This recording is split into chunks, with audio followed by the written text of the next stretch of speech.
Welcome back for the video number 3 of unit number 1. Yes, so we have to start from here. What is mean by a stock exchange? Stock exchange का यहाँ पे क्या meaning है? See, the Security Contract Regulation Act 1956 (SCRA) defines the stock exchange as body of individuals, whether incorporated or not, constituted for the purpose of assisting, regulating, controlling the business of buying, selling and dealing in the securities. Stock exchange के बारे में हम ये जानते हैं, basically हमारे यहाँ पे दो स्टॉक एक्सचेंज हैं, NSE and BSE, national stock exchange and Bombay stock exchange. तो नेशनल स्टॉक एक्सचेंज और बॉम्बे स्टॉक एक्सचेंज जो लिस्टेड स्टॉक एक्सचेंजेस हैं, इनका क्या काम होता है?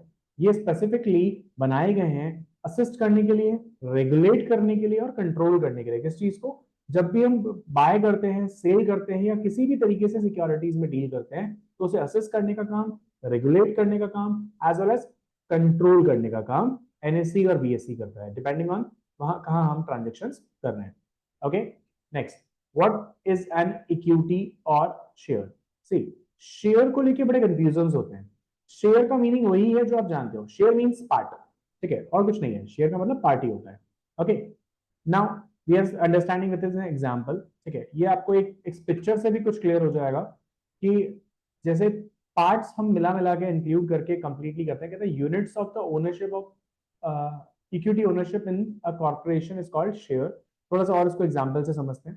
Total equity capital of a company is divided into equal units of small denomination. क्या बोलना चाह रहा है? जैसे टोटल कैपिटल है हमारी 2 लाख रुपीज, ठीक है, एग्जांपल है.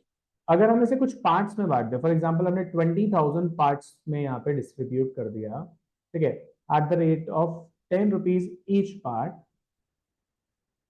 तो टोटल हो गया 2 लाख. ठीक है, यही एग्जांपल नीचे बताया.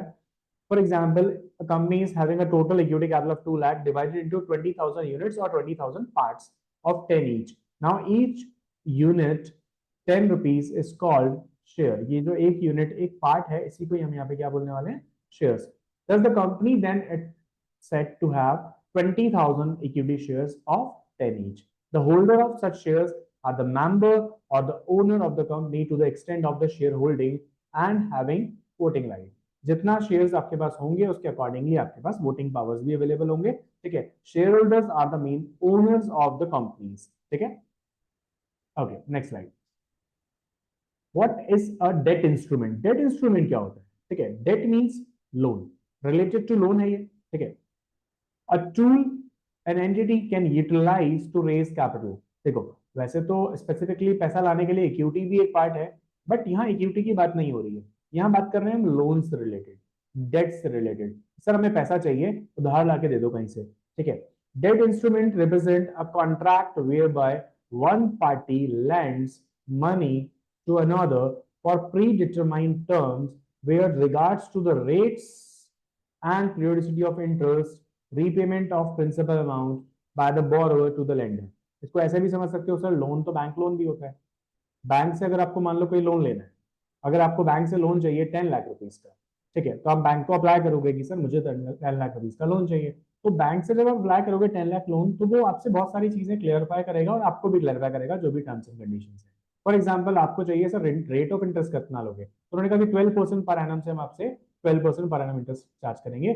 Now second thing, sir loan कितने टाइम में हमें मुझे रीपे करना पड़ेगा? बोले सर हम आपको जो टेन्योर यहाँ पे प्रोवाइड कर रहे हैं वो 10 ईयर्स का प्रोवाइड करेंगे, 10 साल के अंदर अंदर आपको ये पैसा वापस देना पड़ेगा. तो कॉन्ट्रैक्ट जो हुआ, उस कॉन्ट्रैक्ट में अमाउंट डिसाइड हुआ, ठीक है, रेट ऑफ इंटरेस्ट डिसाइड हुआ, टेन्योर डिसाइड हुआ कि कितने टाइम में हमें ये पैसा वापस करना है. Okay, so debt instrument represent a contract whereby one party lend. कौन है बैंक? One party bank. ठीक है, बैंक यहाँ पे आपको लोन दे रहा है. Money to another on predetermined terms. ये टर्म्स हैं जिसे हम बात कर रहे हैं, ROI, टेन्योर. ठीक है, with regards to the rate, ये आगे rate, and periodicity of the interest, कितने टाइम के लिए इंटरेस्ट देना पड़ेगा, and the repayment of principal amount by the borrower to the lender. ठीक है, वापस पैसा कितने टाइम में दिया जाएगा. Now in the security market, Indian security market, the term bond is used for debt instrument issued by central, state government and public sector units, public sector organizations, and the term debentures used for the instrument issued by private corporate sector. Bond on debenture, दो terms बनी यहाँ पे।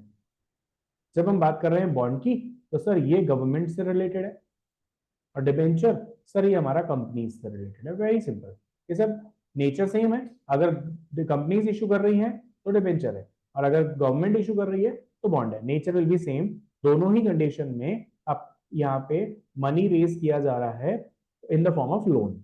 Okay, yes. Next, what is derivative? देखो derivative से related एक important बात कि ये वैसे तो कोर्स में है क्लास 12th में, ठीक है, 11th में ये नहीं है, ठीक है, बट फिर भी एक मीनिंग वाइज आपको इनिशियली इंट्रोडक्शन के अंदर आपको पता होना चाहिए डेरिवेटिव क्या होते हैं, ठीक है। ज्यादा डिटेल में नहीं जा सकते, इट्स नॉट पॉसिबल, ठीक है। पूरा का पूरा यूनिट है 12th के अंदर, वहां ऐसे कवर किया जाएगा, ठीक है। डेरिवेटिव के लिए अगर हम स्पेशली समझें, कहते हैं derivative means a type of financial contract whose value is dependent on the underlying asset or group of assets or benchmark, ठीक है। ये क्या बोलना चाहता है, एक बार इस पैराग्राफ को पढ़ते हैं, ये भी समझ में आ जाएगा। कहते हैं derivative is a product whose value is derived from the value of one or more basic variables called underlying, वही लिखा हुआ था यहाँ पे भी, ठीक है। किसी भी असेट के बेसिस पे एक तरीके से बेट है डेरिवेटिव, अगर हम सिंपली कहें तो किसी भी चीज के लिए बेट है। The underlying asset can be equity, index, जो बेंचमार्क था वो इंडेक्स होता है, ठीक है। फॉरेक्स हो सकता है, फॉरेन एक्सचेंज, कमोडिटी हो सकती है, और एनी अदर असेट, किसी भी चीज को लेके पॉसिबिलिटी में हो सकता है। यहाँ बेट है कि इस चीज की वैल्यू ऊपर जाएगी या नीचे आएगी। प्लस नॉर्मली इसे हेजिंग टूल की तरह यूज किया जाता है। Derivative products initially emerged as a hedging devices against fluctuation in the commodity price, or commodity linked derivatives remain for the sole form of such product for the almost 300 years। देखो यहाँ पे एक word आया hedging। What is the meaning of hedging? hedging का जो मतलब है ना वो बहुत सिंपल है कि सर जब भी मुझे लगता है ना कि मुझे लॉस होने वाला है तो मैं अपने आप को बचाने की कोशिश करूंगा, फाइनेंशियल लॉस से बचाने की कोशिश करूंगा। मैं सिर्फ एक छोटा सा एग्जांपल दे रहा हूँ, ज्यादा डिटेल में हम नहीं जाएंगे। मान लो मुझे ऐसा लग रहा है कि सर मैंने कोई फॉरेक्स करेंसी से रिलेटेड कोई कॉन्ट्रैक्ट कर रखा है, और मुझे लग रहा है कि मेरे पास में मान लो डॉलर्स में कुछ पैसा आने वाला है, लेकिन मान लो कि डॉलर की प्राइस कम हो गई, तो उस कंडीशन के अंदर मैं एक कॉन्ट्रैक्ट करूंगा कि सर मैं अभी ही उसके लिए प्राइस डिसाइड कर दूं, और उस प्राइस पे ही मैं उस डॉलर जो मुझे आने वाले हैं फ्यूचर में मैं बेच दूं। तो इस तरीके से मैं अपना फाइनेंशियल लॉस होने से बचा सकता हूँ, ठीक है। इसके अंदर ये चीज फॉरेक्स के थ्रू यूज की जा सकती है। ज्यादा डिटेल में हम नहीं जा रहे, not possible to do everything in this just a single paragraph, ठीक है। आगे हम इस चीज को डिटेल में समझेंगे in next class, 12th class.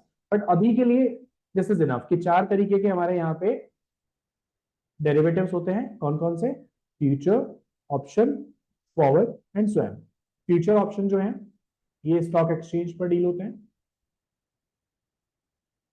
और अगर फॉरवर्ड और स्वैप की बात करें तो ये हमारे ओवर द काउंटर मार्केट, ठीक है, ओटीसी मार्केट के अंदर डील होते हैं। Okay, yes. Now what is mutual fund? देखो म्यूचुअल फंड के बारे में वैसे हमने पहले समझा, लेकिन मीनिंग वाइज प्रॉपर्ली यहाँ पे समझने की कोशिश करते हैं, ठीक है। यहाँ पे आप देखोगे इससे पूरा आपको समझ में आएगा, इस डायग्राम के थ्रू आपको काफी चीजें क्लियर होगी, ठीक है। अगर हम इन्वेस्टर्स हैं सर, तो इन्वेस्टर क्या करता है? इन्वेस्टर पैसे देता है फंड मैनेजर्स को। फंड मैनेजर कौन होता है सर? जो म्यूचुअल फंड ने अपॉइंट किया रखा है, ठीक है। क्या करेगा? Pool their money together, fund manager यहाँ से पैसा लाएगा, फिर उसके बाद फंड मैनेजर ये पैसा लगाएगा सिक्योरिटीज के अंदर, ठीक है, शेयर्स के अंदर, कहीं भी लगा सकता है। सिक्योरिटीज में बॉन्ड्स भी हो सकते हैं, शेयर्स भी हो सकते हैं, डिबेंचर्स भी हो सकते हैं, ठीक है। ये पैसा लगाने के बाद चला गया सिक्योरिटी में। अब सिक्योरिटी से क्या होगा? Generate return. रिटर्न जनरेट होने के बाद में ये पास कर दिया जाएगा इन्वेस्टर्स को। ऑब्वियसली इस बीच में फंड मैनेजर जो है ये कुछ एक कमीशन कट करेगा, ठीक है, जिसे नॉर्मली एक नेम दिया गया है एक्सपेंस रेशो। ये हम आगे जाके समझेंगे म्यूचुअल फंड्स के अंदर, ठीक है। ये अपना कमीशन कट करेगा और बाकी की सारी रिटर्न आगे प्रोवाइड कर देगा इन्वेस्टर्स को। तो ये म्यूचुअल फंड का इस तरीके से सिस्टम चलता है। कहते हैं mutual fund is the body corporate registered with SEBI, ठीक है। इसके बारे में एक बात और कि ये ट्रस्ट एक्ट के अंदर रजिस्टर्ड होता है म्यूचुअल फंड, ठीक है, that pools money from the individuals, corporate investors, and invest the same in the variety of different financial instruments, securities such as equity share, government securities, bond, debenture. ये initially आप देखोगे investor से पैसा लाया, पैसा लाने के बाद सिक्योरिटी भी लगाया। यहाँ तक का पैराग्राफ यही बोल रहा है। Now mutual fund can thus be considered as a financial intermediary, बीच का अलग पर्सन है, ठीक है, इंटरमीडियरी है जो कहीं से पैसा कलेक्ट करके ला रहा है। In the investment business that collect fund from the public and invest on behalf of the investor, investor के बिहाफ पर ही तो इन्वेस्ट किया जा रहा है। Now mutual fund issue units, जब इन्वेस्टर फंड मैनेजर को कुछ पैसा देता है तो बदले में यहाँ उसे कुछ यूनिट्स देनी होती है, ठीक है। और इन यूनिट्स का डिसाइड कैसे होगा सर, एक नेट एसेट वैल्यू करके एक टर्म होती है जैसे हम आगे पढ़ेंगे, इसके बेसिस पे ही फंड मैनेजर इन्वेस्टर को नंबर ऑफ यूनिट्स प्रोवाइड करता है। एग्जाम्पल के लिए अगर एक एनएबी की जो प्राइस है वो 10 रुपीज है, अगर इन्वेस्टर 1 लाख रुपए इन्वेस्ट करना चाहता है तो उस कंडीशन में डिवाइडेड बाय 10 उसे 10,000 यूनिट्स यहाँ पर इशू कर दी जाएगी, किससे, म्यूचुअल फंड के through. Okay, now the appreciation of the portfolio or security in which the mutual fund has invested the money lead to an appreciation in the value of the unit held by the investor। तो जैसे ही security से return आना शुरू होगा, जैसे जैसे value बढ़ती जाएगी, वैसे वैसे इन्वेस्टर के एनएवी में भी इंक्रीज होता जाएगा और इन्वेस्टर के यूनिट्स की वैल्यू भी इंक्रीज होती जाएगी। Okay, now next, what is an index? Index क्या है सर? इंडेक्स बेसिकली आप देखोगे निफ्टी 50, सेंसेक्स, ठीक है, टॉप 30, ये चीजें आती है। हालांकि इंडेक्सेस और भी होते हैं बट नॉर्मली ये दो इंडेक्सेस सबसे ज्यादा फेमस है, ठीक है। Now an index show how a specified portfolio of a share price are moving in order to give an indication of the market trend. It is the basket of the securities and the average price movement of the basket of securities indicate the index movement whether upward or downward। क्या बोलना चाहता है, top 50 companies, Nifty 50 की बात कर रहे हैं अपन पहले, टॉप 50 कंपनीज ऑफ इंडिया, ठीक है, जिसमें अभी टॉप पे रिलायंस है, ठीक है, जो भी मार्केट कैप्स होंगी उनकी, तो 1 2 3 4 ये सारे जो टॉप कंपनीज है 50 तक की, इन सब के शेयर प्राइस का ओवरऑल मूवमेंट, एवरेज मूवमेंट देखोगे आप, लिखा हुआ है एवरेज प्राइस मूवमेंट, इनका जो होगा अपवर्ड और डाउनवर्ड, ये बताएगा कि एक्चुअली में मार्केट कहां जा रहा है, ठीक है। इससे पता चलता है मार्केट अप है या डाउन है। Now, the main index of NSE is Nifty 50, इसके बारे में हमने बात की। Nifty 50 is the well diversified 50 stock indexing accounting for different sectors of the economy। यहाँ सर एक सेक्टर की कंपनियां नहीं, अलग अलग सेक्टर्स की हैं। Okay, it is used for the variety of purpose such as the benchmarking fund portfolio. कहीं ना कहीं बेंचमार्किंग के लिए यहाँ पे इस चीज को यूज किया जाता है। Okay, index based derivatives and index funds में the main index of BSE, ये specifically यहाँ पे finish हो गया। Now the index of BSE, the main index of BSE is Sensex। जैसे NSE का Nifty 50 है, वैसे ही BSE का Sensex है। The Sensex is a well diversified 30 stock index accounting for different sector of the economy। यहाँ पे जैसे top 50 लिया था, अब यहाँ बात कर रहा है सर टॉप 30, 1 2 3 इस तरीके से 30। सर यहाँ पे टॉप पे अगर रिलायंस बैठा है तो यहाँ पे भी टॉप पे रिलायंस होगा? हाँ जी बिल्कुल, कंट्री थोड़ी बदल गई है, कंट्री तो सेम ही है। जब निफ्टी 50 में टॉप कंपनी फर्स्ट रिलायंस है तो यहाँ पर भी रिलायंस ही होगा, अलग नहीं आएगा, ठीक है, सेम ही यहाँ पे आपको चीज मिलने वाली है। Okay, next, what is a depository? Depository कौन है?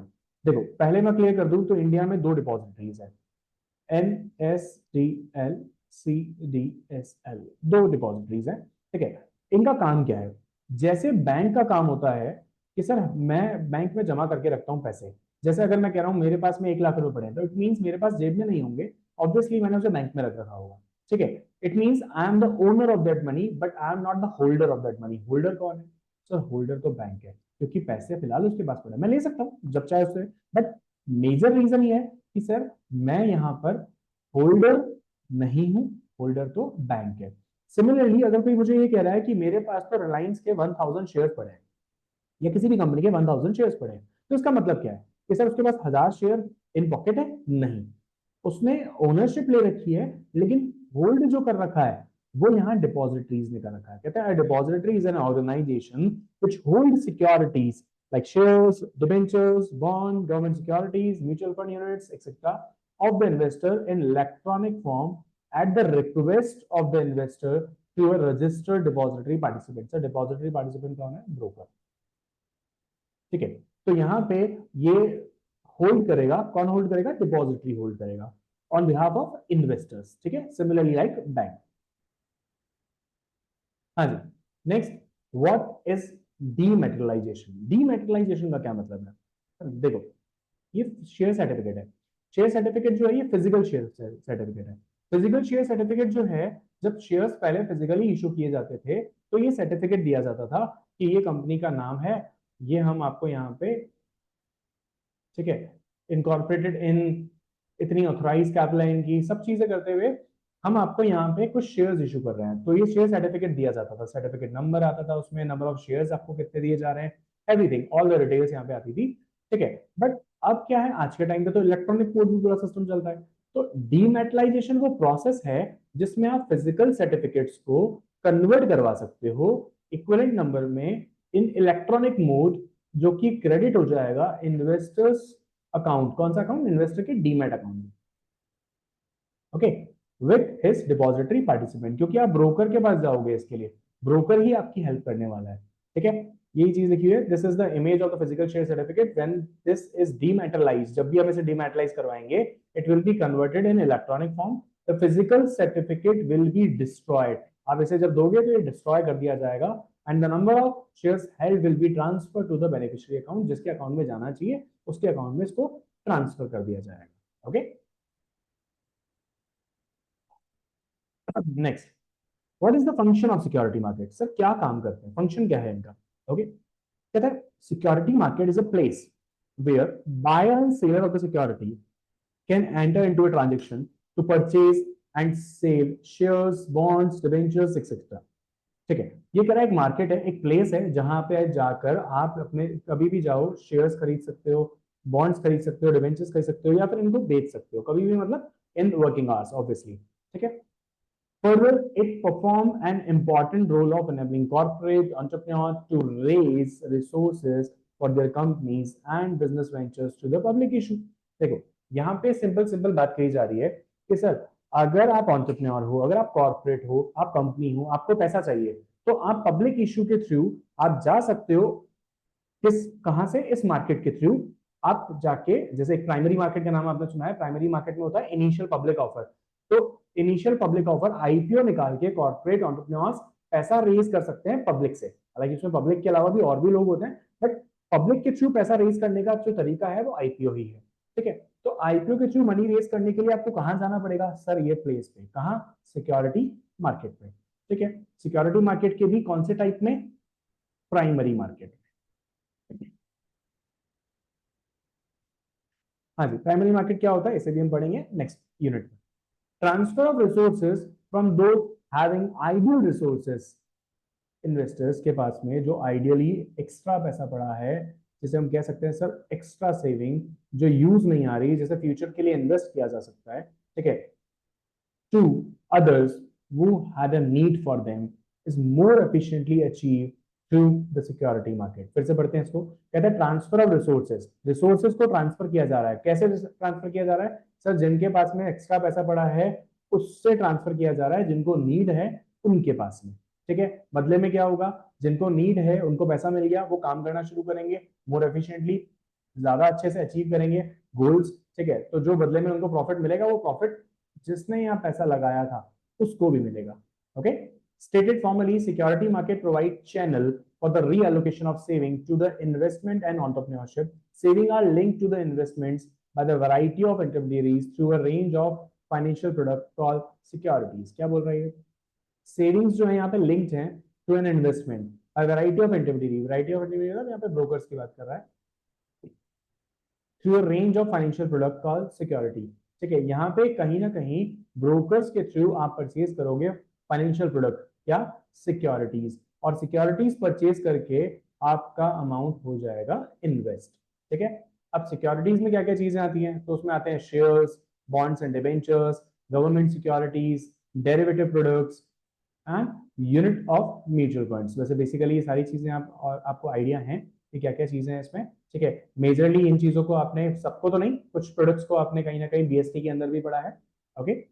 So that's it for now. Next we will continue in the next video.